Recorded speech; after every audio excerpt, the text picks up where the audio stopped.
So, I was scrolling through the Ultrakill levels when I realized I haven't done all the challenges, and I thought, so that's what we're gonna do!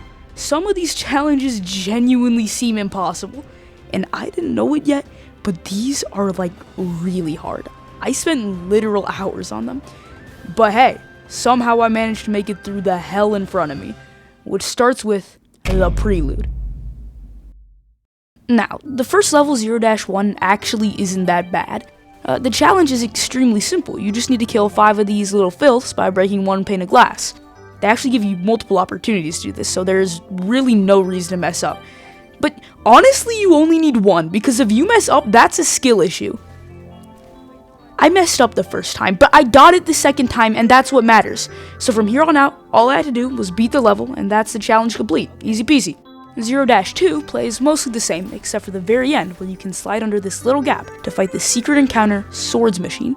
Now, little known fact about me, I suck so bad at beating Swords Machines. Like, I can beat Sisyphus Prime, but this dumbass robot with all parryable attacks is my weakness. I died like 5 times, but in the end, I got it, and we were on to the next level. In 0-3, you only gotta kill 1 enemy, which seems impossible. I mean, just look at this room, it's filled with them, and you have to kill them to move on. But not actually. By looking up, you'll see that you can break the glass above you and use a glitch known as Slam Storage to jump up. From there, you just have to beat Swords Machine. I died again. Whatever, 0-4, I hate this one too. It's not even challenging, it's just annoying. You have to break every single one of these glass panes so you can slide through without getting stopped. And oops, looks like I broke the wrong panel. Now you have to do the whole level again. And let me remind you, this sounds awful, but I promise you it only gets worse from here. After a lot of trying, I finally got it, and I was on to 0-5. This level is where things start getting serious. You're supposed to kill the 2 Cerberus without dealing fatal damage. Essentially, kill them without killing them. How do we do that? Well, the answer is actually pretty simple. Make them bomb themselves. You see, Cerberus throw these giant exploding balls, and if they chuck them at their feet, then they hurt themselves. So it's just a matter of getting them very low and then having them shoot each other. This sounds much easier than it is, because once they're at 1 HP, you have no way of getting blood to regain your health.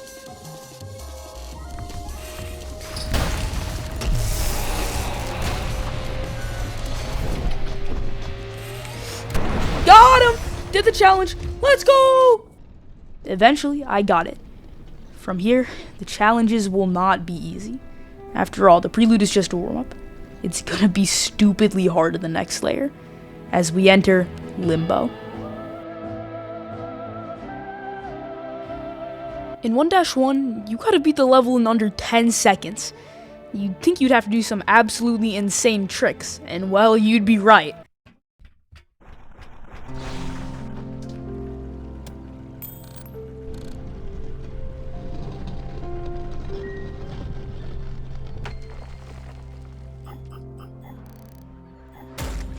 Yep, that is literally the entire thing. I promise it actually gets difficult. For 2-2, you're not supposed to pick up any skulls. The thing is, you need to pick up this skull to progress, otherwise the door won't open. Well, if you check under these stairs, you'll find that there's a little crack in the wall, and if you break it, it'll open up to this area, where you can electrocute and open the gate. From there, just beat the level and you're done. 0-3 requires you to beat a secret encounter that you find behind this frame after getting both skulls. And what's the secret encounter? It's 2 goddamn Swords Machines. Like, genuinely, why? Why must every secret require Swords Machines? Luckily, I grabbed a bar of soap before this fight, so I was able to make one of them squeaky clean. And by that, I mean I one-shot him and absolutely demolished the other as well as the hideous mass. Too easy. For the last level, you're not supposed to pick up any skulls, and honestly, I'm just gonna let this one speak for itself.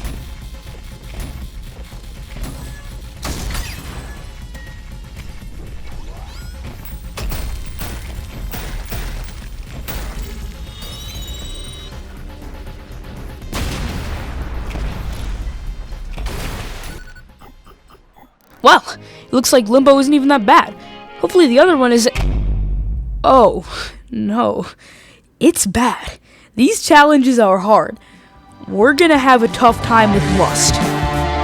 Nah, this title card thing is getting old. Let's just start. In 2-1, you can't use any doors, which doesn't seem easy considering you need a door to enter the literal third room. Well, this is just another case of searching every single wall until you find the crack. But the walls are all fine, so what are you supposed to do? It's actually on a pipe. Yep, break open this pipe and you'll find yourself at an open area where you can rocket ride all the way to the end. Or do it the more fun way by using slam swords to gain height and then bombing yourself to the end for a quick and easy completion. In 2-2, you have to beat the level in under 1 minute, and the way you do that is by just skipping every single enemy in your path and going straight to the end of the level. I did some more skips to bring the time down as well, like exploding this window to get the power box faster and using the rock to scale this room. I spent so long looking for the final box in the last room when it was literally right here, but after that I beat the level no problem. As for 2-3, you can't touch any water. Now, I've done the secret exit before, so I know you can break these boxes, but for the life of me, I could not remember where the last one was. I ran around this level like a headless chicken for so long until I finally found it. From there, I just went through the secret exit and I was done, but god damn did it take forever. 2-4 doesn't leave much up to the imagination. Parry a punch, done, direct, on to the next layer. And the first level of Gluttony, Belly of the Beast, requires you to kill a Mind Flayer in acid, which is really difficult because acid deals damage very slowly, and they need to die. This was the first level I genuinely struggled on, and it's not even because it's difficult. For some reason, in all my intelligence, I thought it would be a good idea to show off my skills by using this cavity clip to kill the Mind Flayer in the final room. This was hard for 2 reasons. 1, I couldn't get on this rocket like 80% of the time, causing me to waste forever trying to land. 2, the Mind Flayer is freaking impossible to kill with acid. If I had just walked a step further, I would have seen that I could have killed this Mind Flayer way easier. Not easy, let me remind you, but easier. Then, I thought I could get away with not killing anyone by hitting the checkpoint button here, and then just going back. I was wrong, and you see that challenge thing? That challenge thing? It's gone. It's gone. It's not here anymore. I had to do it all again. Kill the Mind Flayer again, do the clip again, land on the rocket again, and beat the level like a normal person. 3-2 is much easier. Just drop Gabriel into a pit. You can do that when he's entering the second phase. That's all you need to do. I am so glad that Greed has much more fun challenges. In 4-1, you can't activate any enemies, which is tough when they literally spawn after a couple of steps. Well, because this level is pretty much completely open, we can Ultra Boost all the way to the end, and on top of this building, there's a crack that takes you to the final doors. Because the path is so linear, you can actually just beat the level in under 10 seconds with the challenge. I can't do it right now, but here's the evidence.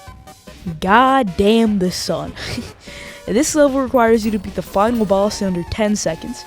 I had the genius plan of dropping him into this giant pit. The only issue is he won't jump at you if you're not over a solid surface. So I had to do the level multiple times to not explode these glass panes. And the whole time there was a much easier way to do this. I could have just set up 2 stall traps and melted him like that, but whatever, if it works, it works. 4-3 is the second level that made me genuinely want to quit. I spent so long, and for good reason. The entire level is dark, and you need to not pick up the torch, the only thing that gives you light. Essentially stare at a black screen and pray you're walking in the right direction.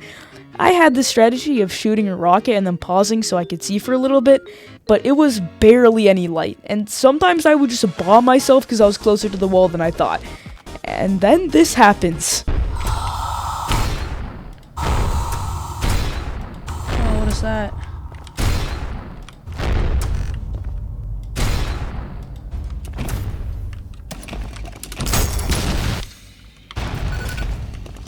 Oh my god! Oh my god! Dude, that terrified me. Oh, I'm in the void. I made it to the final room, but I knew I wouldn't be able to start it without putting something on this pedestal. Usually you put the torch here, but I obviously couldn't do that. Or could I? Well, if you go back to the beginning of the level, you can't actually do anything. I lied. Instead, you're gonna want to grab this bar of soap that's hidden, which is way easier said than done. I was jumping on this stupid wall for like half an hour, but I did get it done eventually, and we were on to the last level.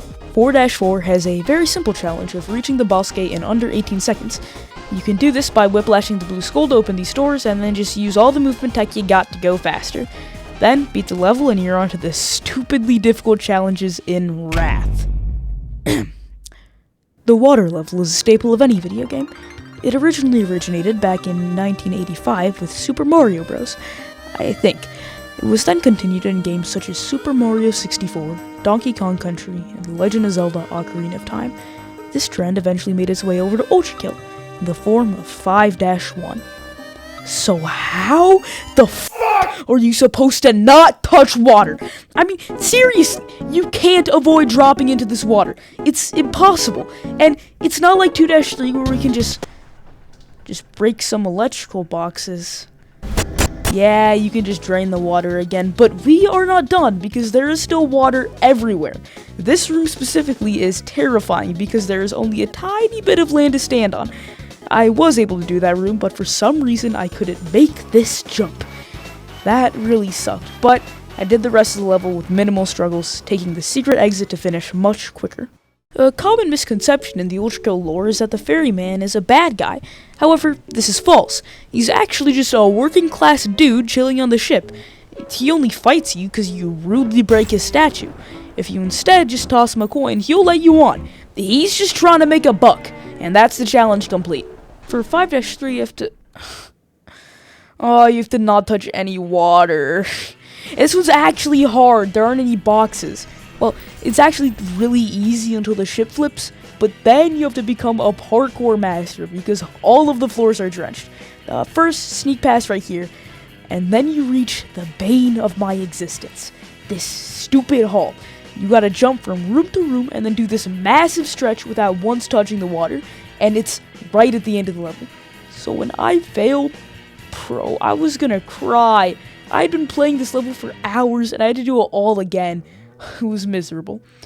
I searched up to see if there was an easier way of doing this haul. There isn't, but I did find my all-time favorite comment. After carefully moving through the whole level again, I made it through the hallway. 5-4 requires you to reach the boss arena in 10 seconds, and it's fairly simple. Slam storage off the opening door, and then jump to the boss. That's all you gotta do. The first of two levels in Heresy, 6-1, requires you to beat a secret encounter. Hey, wait, this looks familiar.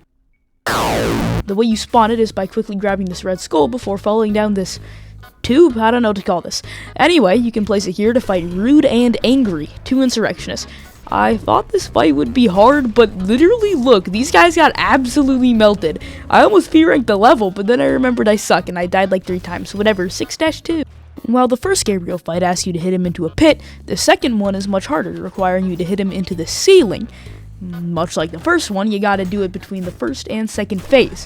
While he's falling, you can whiplash him and knuckle blaster him. Repeat this a couple times and he's on the roof. Done. I'm gonna tell you right now, I was not looking forward to doing Act 3. The levels are stupidly difficult themselves, and I knew the challenges would reflect that. And well, I was right. 7-1 starts off with a secret encounter, by placing the wrong skull onto this guy. Why would you do that? That's not the right skull. Please turn back because you are not ready for the Big Johninator. If Minos Prime is the best FPS boss to ever be made, this is the worst. I died so many times because he is stupidly unbalanced. He does way too much damage, but he has no health. All you gotta do is out DPS him one time and you're done. In 7-2, you can't kill any enemies.